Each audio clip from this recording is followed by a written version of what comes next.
স্ত্রী যখন তার স্বামীকে বলে, স্বামী আল্লাহর কসম করে বলি আমি তোমাকে ছাড়া কাউকে আর ভালোবাসি না।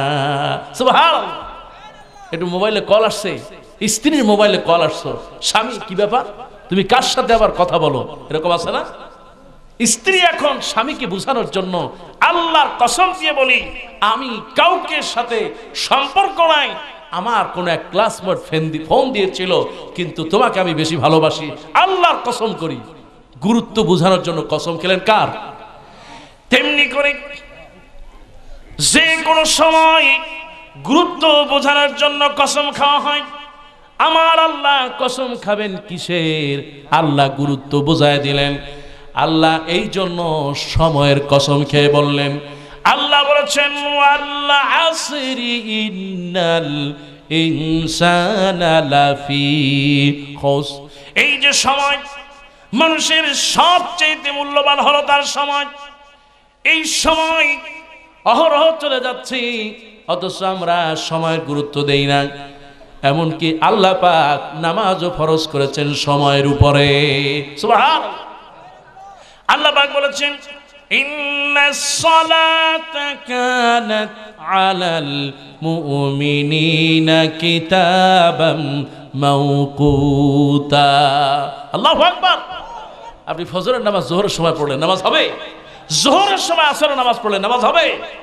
প্রত্যেকটা নামাজ তার সময়ে পড়তেই হবে। যদি নামাজ পড়তে পারেন ফজিলতটা কি? আল্লাহ পাক বলেছেন, নবী আপনি বলে দিন ইন্নাস সালাতা তানহা আনিল ফাহশাই ওয়াল মুনকার। বান্দা যখন নামাজ পড়বে, নামাজটা যদি ঠিকমতো জামাতের সাথে পড়তে পারে, তার জীবনে যত অন্যায় অশ্লীলতা আছে পাপ থেকে বাঁচায়া দিবেন আল্লাহ। ওগো আমার ভাইরা, সময়ের কত মূল্য একটু খেয়াল করে শোনো। আমি গতকাল যশোরে মাহফিল ছিল। আমার 6:45-এর সময় আমার ফ্লাইট। আমি ঠিক তার আগে এসে হাজির হয়ে গেছি, কিন্তু ফ্লাইট 1 মিনিট কি 2 মিনিট দেরি হয়ে গেছে। ফ্লাইট 2 মিনিট দেরি হয়ে গেল, আমিও দাঁড়ানো, আর আমার পাশে নাম যদি আপনারা চিনতে পারবেন, একজন নায়িকাও দাঁড়ানো আছে। নায়িকা অনেক দূর থেকে এসেছে। তারা বলল, আহারে এই তো মানুষের জীবনের সময়, আপনি সময় মতো যদি কাজ না করেন আপনাকে সময় দেওয়া হবে না। আপনার সময় যখন দুনিয়ার থেকে শেষ হয়ে যাবে আপনাকে একটা সেকেন্ড দেওয়া হবে না। এই জন্য সময়ের কাজ সময় করবেন। এই জন্য আপনি যদি আলেম হন, সময়ের কাজ সময় করা লাগবে। আপনি যদি অন্য যেই হন, আলেম হন আর যাই হন, নায়িকা হন, নায়ক হন, গায়ক হন, আপনি যদি সময়ের গুরুত্ব না বোঝেন তাহলে খুসরানুম মুবিন। আর সময়ের গুরুত্ব দিবেন, সফল করে দিবেন কে? আল্লাহ রাব্বুল আলামিন। তাই তো সময়ের এত গুরুত্ব দিয়েছেন। আপনার যখন সময় শেষ হয়ে যাবে, আপনি লাশ হয়ে যাবেন। আপনার বাড়িতে একটা ঘড়ি আছে, এই ঘড়িটা টিন টিন করে আওয়াজ দিয়ে দেয়। ওগো আমার ভাইরা, আপনি হাসপাতালে যান, একজন হার্টের রোগী, তাকে যখন ইসিজি করানো হয় তার বুকের উপরে কতগুলা ছোট ছোট বলের মতো গাম দিয়া লাগায় দেওয়া হয়। তারপর আপনি স্ক্রিনের দিকে তাকান, কেমনে করে টিক টিক করে এই হার্টটা চলতেছে, এই হার্টটা কেমনে করে টিক টিক করে চলতেছে।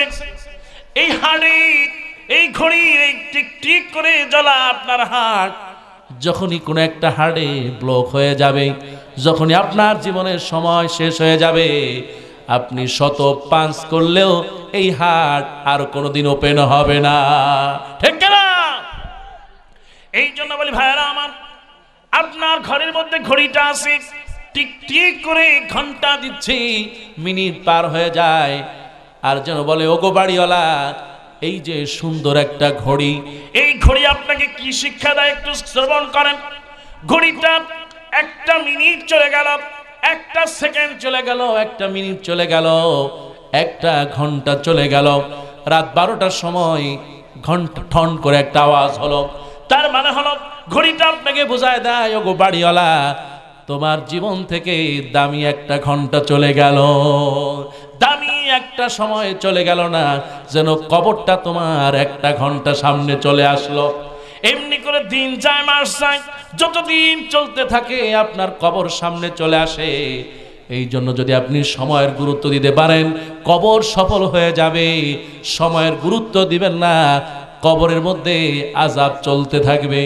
ওগো আমার ভাইয়ারা, খেয়াল করে শোনো, এই যে বাজারে যাবেন, বাজারে আপনি একটু বরফ নেবেন, এক থাবলা কিংবা এক মুঠা বরফ হাতের মধ্যে রাখলেন, শক্ত একটা বরফ, আপনাদের কি বলে এটা? বরফ বলে নাকি? বরফ, বরফ, আইস, আইস, হ্যাঁ আইস।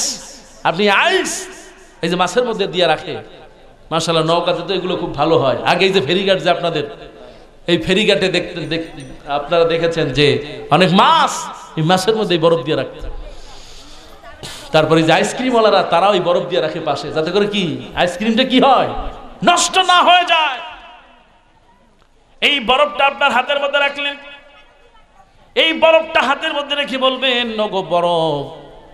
সেনাবাহিনী লাগায় দিলেন, রাষ্ট্রপ্রধানকে লাগায় দিলেন তার সামনে, সেনাবাহিনী বিডিআর আর্মি লাগায় দেন, আর বরফকে বলেন, বরফ আমার হাতের মধ্যে রাখলাম, তুই যদি গলিস তোরে 144 44 দ্বারা জারি করব, তুই যদি গলিস তাহলে তোরে ফাঁসি দিয়ে দেব। আছে না নাই? কথা বলেন, আছে না নাই?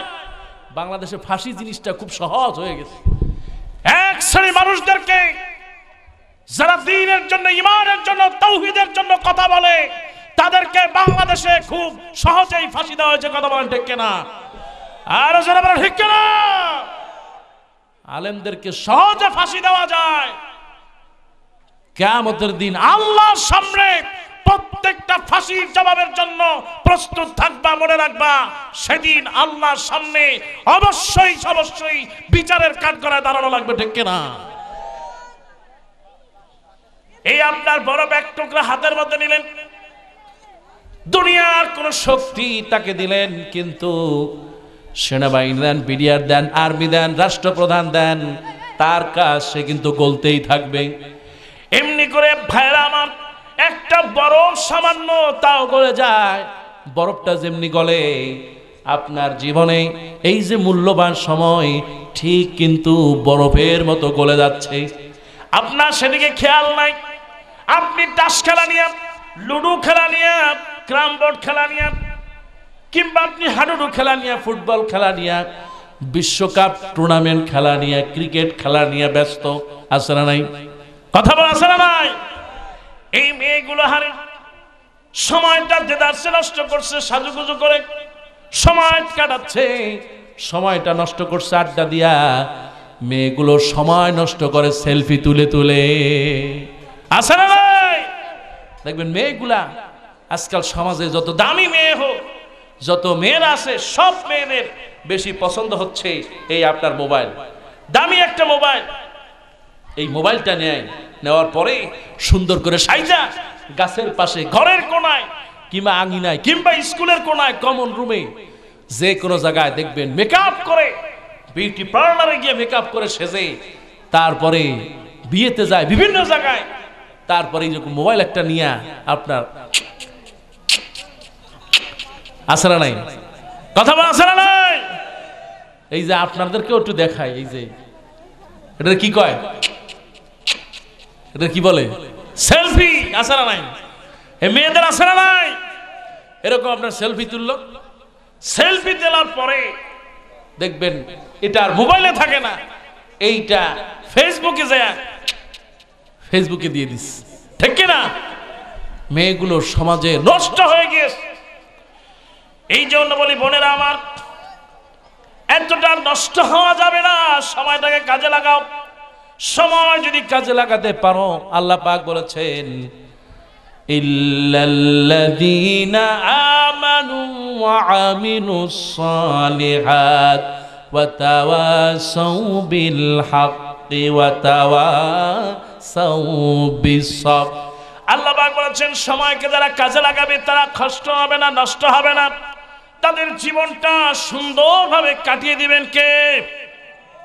আল্লাহ বলেছেন তুমি যদি চারটি কাজ করতে পারো, এক নম্বর হলো মজবুত ঈমান যদি থাকে, ওয়া আমিলুস সালিহাত, নেক আমল যদি করতে পারো, ওয়া তাওয়াসাউ বিল হক, সব সময় যদি হকের পথে থাকতে পারো, হকের পথে দাওয়াত দিতে পারো, ওয়া তাওয়াসাউ বিস সাবর, আর যদি ধৈর্য ধারণ করতে পারো, এই চারটি আমল যদি হয়ে যায়, জোরে বলেন কয়টা? চারটি আমল যার হয়ে যাবে আল্লাহ তারে সবল করে দিবেন।